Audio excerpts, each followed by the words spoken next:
배나영의 보이스 플러스. 보플리 여러분 안녕하셨어요. 오늘은 한 달에 한 번 온라인으로 랜선 여행 떠나는 날입니다.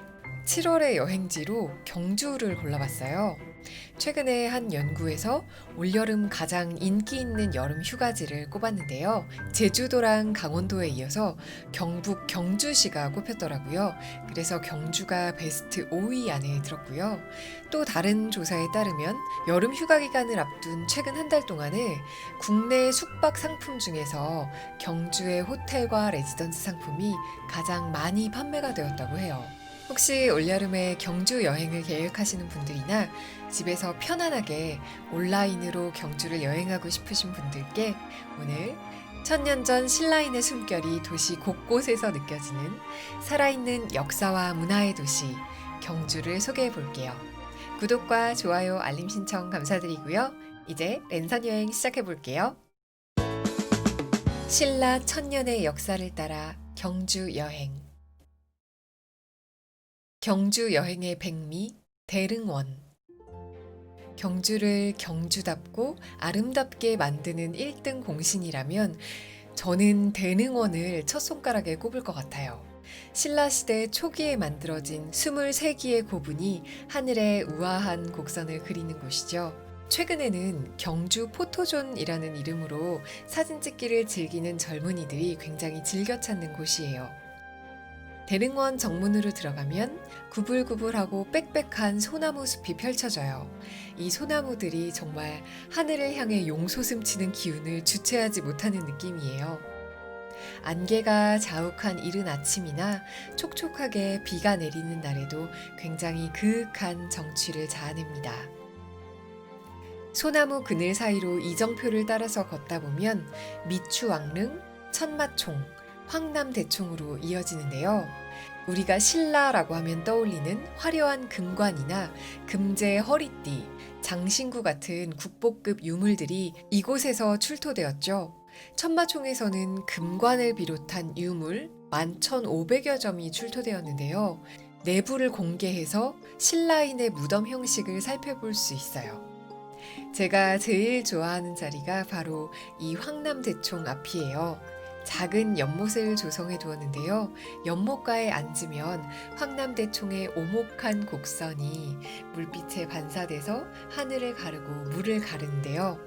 여기 앉아서 이 풍경을 바라보면 해외여행에서 잘 꾸며진 묘지나 능을 볼 때랑은 또 다른 기분이 들어요. 정말 아름답죠? 이 맛에 경주를 여행하는구나 싶어져요. 신라의 별을 관찰하던 첨성대. 대릉원 정문에서 첨성대까지는 도보로 1분 정도 떨어져 있어요. 7세기경 선덕여왕의 재위 시절에 만들어진 천문대는 동양에서 가장 오래된 천문 관측대라고 하죠. 천문대라면서 뭐 이렇게 작아 하고 실망하시는 분들도 있지만 첨성대는 이 작은 몸체 안에 엄청난 상징을 품고 있어요. 그냥 봐서는 하늘을 바친 우물처럼 보이죠. 천원지방이라는 말 그대로 기단은 정사각형이고 몸체는 원형이에요. 이 안에 기본 별자리 수, 한 달의 길이, 1년 12달과 24절기, 1년의 날수 같은 정말 헤아릴 수 없이 절묘한 구조와 상징이 들어있대요. 첨성대는 한낮에 보면 이렇게 거친 질감을 솔직하게 내비치는데요. 밤이 되면 반짝이는 금빛으로 빛나요. 1000년 전에 별을 관찰하던 첨성대가 마치 스스로 별이 되는 듯 보입니다. 경주 향교와 전통 한옥이 남아있는 교촌마을. 경주의 교촌마을은 신라시대의 국립대학인 국학이 있던 곳이에요. 신라의 국학이 고려시대에는 향학으로, 조선시대에는 향교로 이어졌죠. 여기에 교육시설인 향교가 있었기 때문에 마을 이름이 교동, 교리, 교촌이라고 불렸어요. 아직 이 교촌마을에는 최씨 고택을 중심으로 해서 경주 향교도 남아있고요. 전통 한옥들이 많이 남아있어요. 그래서 경주의 한옥마을로 불리는데요. 황리단길이 젊은이들이 많이 찾는 깔끔하고 모던한 느낌의 한옥마을 거리라면 교촌마을은 옛 모습을 그대로 간직한 정말 오래된 한옥마을이랄까요? 그래서 교촌마을을 찾는 젊은 여행자들 중에는 달걀 지단을 두툼하게 넣은 교리김밥을 먹으러 오거나 아니면 한복을 곱게 차려입고 사진 찍으러 오는 경우가 많더라고요. 또 가족끼리 교촌마을을 찾으신 분들은 교촌마을 내에 석등 있는 집에서 숙박을 하시기도 하는데요. 이 석등 있는 집은 200년 된 나무에서 직접 따서 만든 모과차와 탱귤차를 팔더라고요. 카페처럼 운영을 하고 있어서 한번 들러서 이 음료를 맛보시면 또 여유로운 한낮을 즐기실 수 있어요. 교촌마을에서 남쪽으로는 문천이 흘러요. 이 문천에는 통일신라 시대의 월정교를 복원해 두었는데요. 2층의 누각이나 이 다리의 규모가 정말 어마어마하더라고요. 경주나 부여에서 이 시대를 복원한 건축물들을 보면 조선시대랑은 또 다르게 굉장히 높고 큰 건물들, 엄청난 기상이 느껴지는 건물들을 볼 수 있더라고요. 이 월정교는 신라의 궁궐과 외부를 연결하는 통로이기도 했고요. 또 원효대사와 요석공주의 러브스토리가 담겨 있는 그런 다리이기도 합니다. 황금빛으로 물드는 동궁과 월지. 동궁과 월지는 신라의 문무왕이 지었는데요. 궁 안에 연못을 깊이 파고 동산을 만들어서 그 당시에 귀한 새나 기이한 짐승들, 또 진귀한 화초를 길렀다고 전해져요. 이런 얘기를 들으니까 왠지 우리나라 최초의 동식물원이 아니었을까 그런 느낌이 들더라고요. 이 연못의 이름은 원래 월지였는데 조선시대에 폐허가 된 이곳에 기러기와 오리가 날아들어서 안압지라고 불렀었죠. 한동안 안압지라고 불렀기 때문에 아직 안압지라는 이름이 익숙하신 분들도 계실 텐데요. 최근에는 공식적으로 월지라는 명칭을 사용합니다. 동궁은 신라시대의 여러 궁궐터 중에 하나인데요. 태자가 거처하는 동궁으로 사용하면서 나라에 경사가 있을 때나 귀한 손님을 맞을 때 연회를 베풀기도 했대요. 국력을 과시하고 싶었던 왕이라면 각국 사신들이 모이는 연회장을 무척 화려하게 지었겠죠. 연못 안과 주변 건물터에서 약 3만 점의 유물이 출토되었다고 해요. 연못에서 뱃놀이를 하거나 아니면 잔치를 벌이던 도중에 실수로 연못에 빠뜨렸던 그런 유물이거나 아니면 신라가 멸망할 때 침략군이 쓸어버린 유물이라고 추측하고 있어요. 이곳에서 출토된 유물은 굉장히 화려하고 세련된 궁중 생활용품들이어서 당시의 높은 문화 수준을 보여준다고 하죠.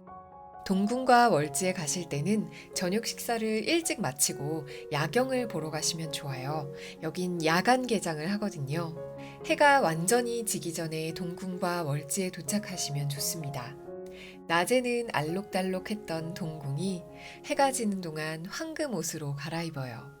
밤마다 아름다운 빛의 향연이 펼쳐지는 야경을 보기 참 좋은 곳이에요. 경주의 핫플레이스 황리단길.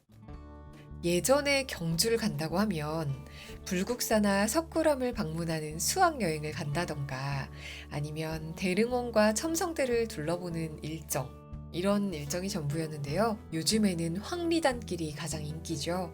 전통적인 기와지붕을 가진 낮은 건물들이 쭉 늘어서 있고요. 그 사이사이에 모던한 감각을 뽐내는 카페나 식당, 샵들이 즐비한데요. 한옥 마당에 있는 이탈리안 식당이라던가 서양식 등나무 테이블이 의외로 한옥이랑 잘 어울리더라고요.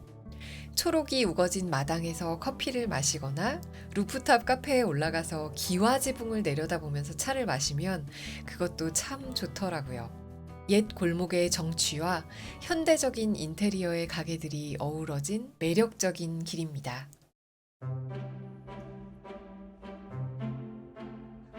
한 달에 한 번 온라인으로 여행하기. 보이스 플러스의 랜선 여행. 이번에는 경주를 다녀왔어요. 기원전에 세워진 신라가 천년을 이어오는 동안 수도의 자리를 꿋꿋하게 지켰던 경주였죠. 이렇게 천년 가까이 수도를 옮기지 않고 오랫동안 왕국을 유지한 일은 전 세계적으로도 드문 일이라고 해요.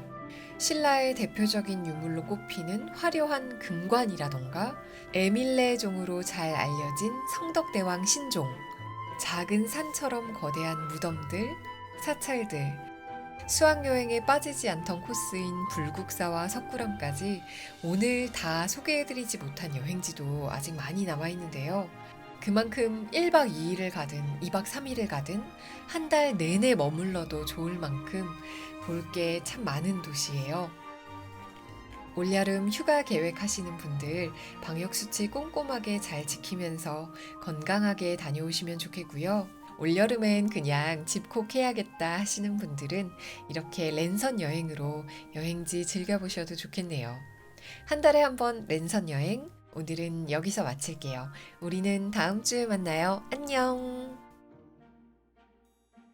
배나영의 보이스 플러스